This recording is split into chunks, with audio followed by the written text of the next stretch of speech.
Good morning, church. I hope and pray that you all are doing well in the grace and blessings of God. As we are afraid of being affected in our uncertain future due to the global pandemic, we lean on religion. This unprecedented crisis makes us stay at home and rethink what it means to be religious. What comes to your mind first when you say you are religious? What came across my mind are conventional ways such as obeying commandments, keeping Sunday's worship service, committing to ministries, giving our offerings to God. These are the religious practices that we put at the center of our lives. But when we read and look at gospel books in depth, more often than not we are surprised by Jesus. It seems like he was opposing religion. The cleansing temple is one of the examples. He overturned the table in the temple and refused to observe the Sabbath. And he even said, destroy the temple. Please don't get me wrong. I don't mean that we don't need religion. But I mean on the surface, it seems like Jesus is opposing it, refusing it. Jesus knew our religious activities and practices can be idolatry when we are trying to fill a void in our souls. So everything we think is more important than God is an idol. Anything that absorbs our hearts more than God is an idol. Therefore, we need to reflect on our religious life, our religion. Today we are looking at Paul's Areopagus speech.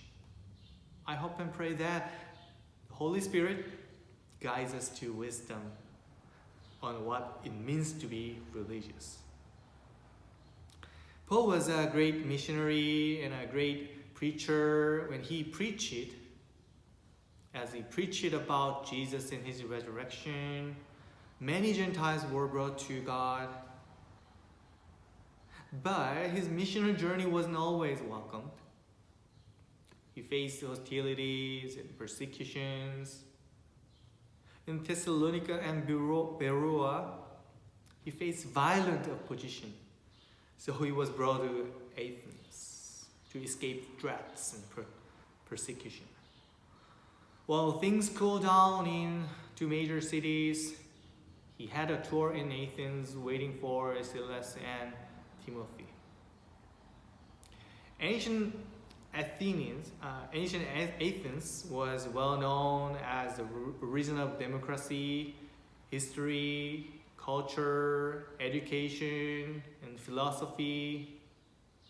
He walked around and carefully observed magnificent temples and objects of worship such as the images of various deities and statues of gods in the marketplace. There were quick fire gods who promised immediate relief. Gods with all the answers and gods of magic, etc., etc. When he saw those objects of worship and offerings before them, he became infuriated. He saw their fear and anxiety in handmade gods. They tried their best to avoid the judgment of their gods. Paul had a conversation with some of the Epicurean and Stoic philosophers in synagogue and a marketplace. They had their excellent philosophies, but in Paul's perspective, their theories were human-centered. Everything exists for humans. There seemed no God's grace in their ideas. Because he preached about Jesus, the incarnation of God's love. He talked to them about how God initiated the way of faith for us, and how God's grace manifests in Jesus' life and teaching. The story of Jesus, who was a weak man of Galilee, wasn't convincing to them. Paul's teaching about Jesus sounded like a fleshy idea, as they were proud of their culture, history, and intelligence and education. The truth manifested in Jesus' life and death and resurrection was too noble and unfamiliar for them to understand. I think you remember Paul's words in Corinthians. Gospel is a stumbling block to Jews and foolishness to Gentiles. 1 Corinthians. Athenians didn't understand the gospel, but still wanted to spend more time with Paul, seeking his novelty. They brought him to Areopagus, which was the meeting place or court, and Paul boldly preached there. In verse 22, he said, "People of Athens, I see that in every way you are very religious. You are very religious." What kind of religiosity is he talking about? It's difficult to define actually, but I understand it as a human need for the divine, or a human desire for the divine grace. All humans are weak and vulnerable. When difficulties and hardships overtake our lives, we look for external help or influential figures to save us. If possible, we like to seek the one who is all-powerful, all-knowing, and everlasting. I believe all humans are religious in this light, regardless of whether they consider themselves to be religious, whether or not they are atheists and agnostics, because they have the heart. The heart seeks divine.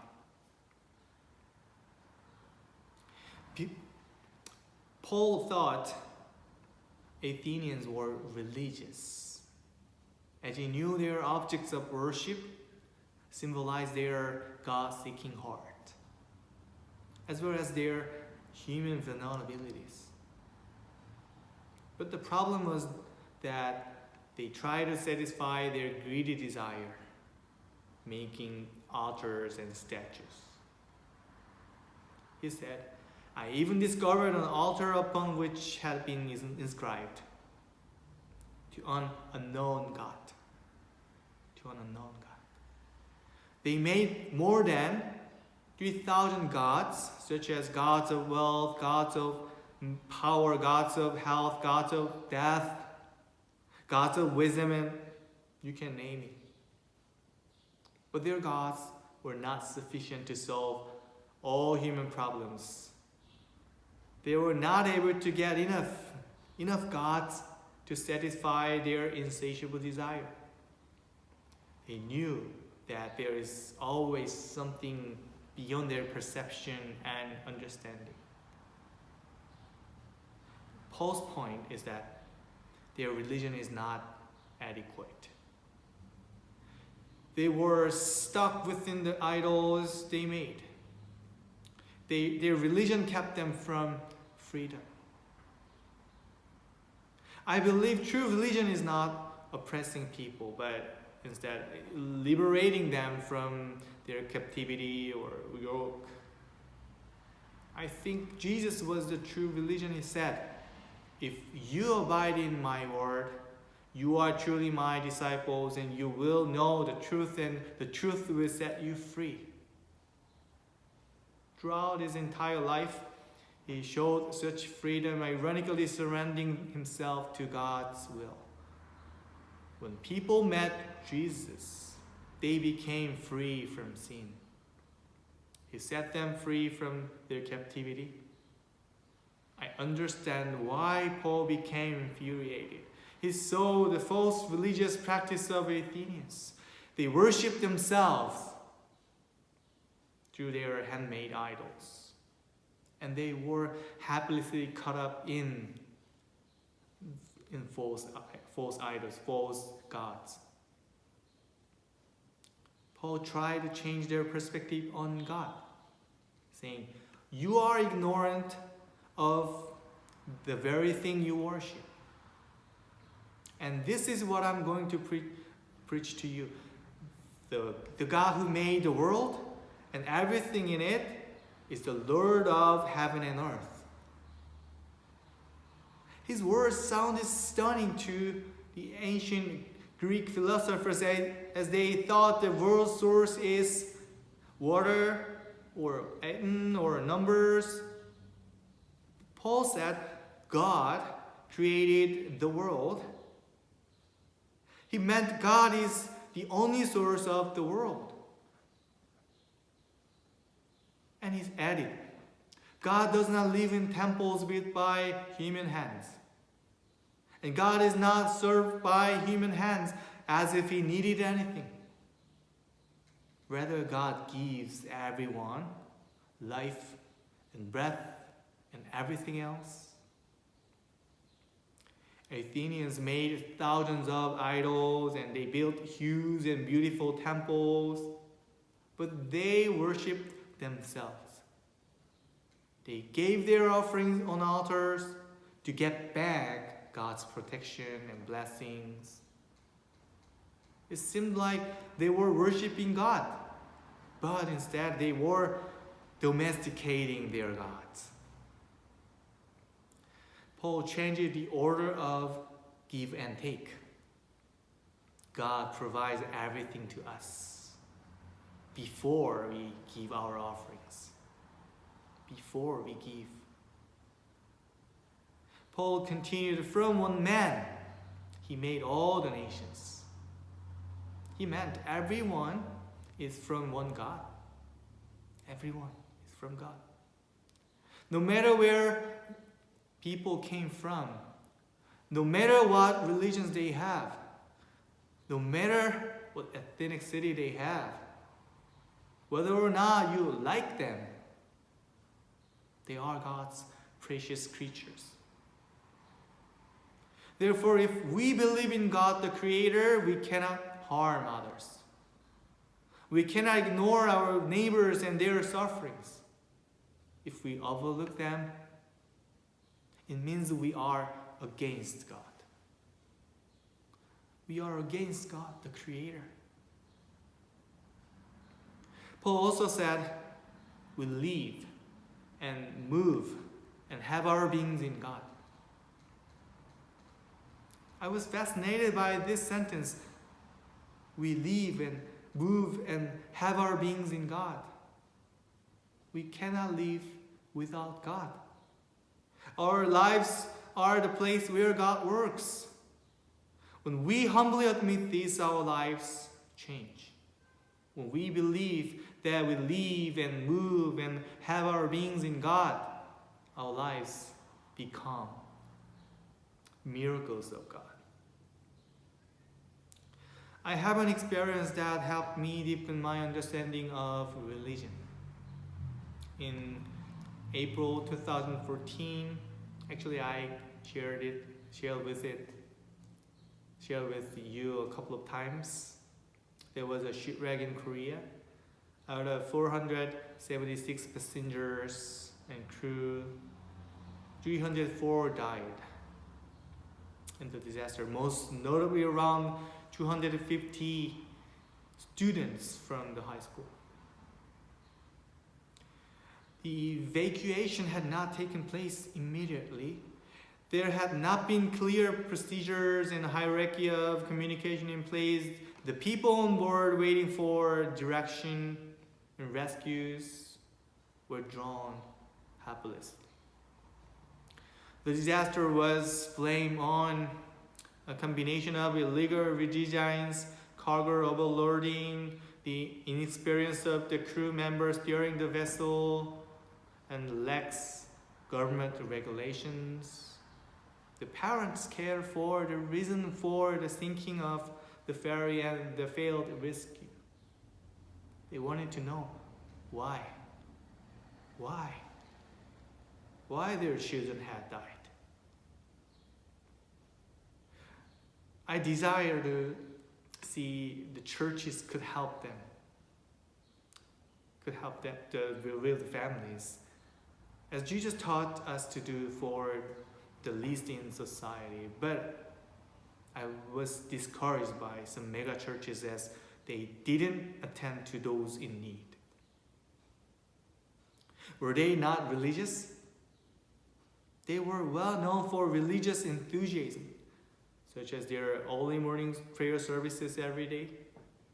They read the Bible and participated in their ministries, but they were pathetic to the bereaved families. As I saw how indifferent the church was to the suffering, I became infuriated. I lost my hope in the church and ministry. But ironically, I restored my hope in the church and ministry due to one church. With my grief and despair, I participated in all the demonstrations which pressed the government to initiate the special investigation. One day, one of the moms who lost their children told her story at the stage. The women's group of the church had been helping them. The mom said she thought she wasn't able to sustain her life after the disaster. But the church people beside them held their hands with warmth. Through people who collected dirty clothes and did laundry for them, for people who had no means to care for themselves, God was holding their hands of the victims of the disaster, wiping tears from their eyes and restoring hope. God was present with them outside the church, outside the church building, holding them and sustaining them, creating them, even though I didn't understand. In this challenging time, due to the pandemic, we wonder how we can keep our Christian faith and be religious. Are we not religious because we cannot continue religious practices as in pre-corona normality? Are we not religious because we cannot continue religious practices? No, our God gives the heart. The heart is seeking God's grace. I hope we can deepen our understanding of religion and witness how God is working beyond our perspective and understanding. God doesn't live merely in our perspective and understanding. We live and move and have beings in our God. We cannot live without God. As we believe in God who is working and creating us, I believe our lives will become a true religion. Amen.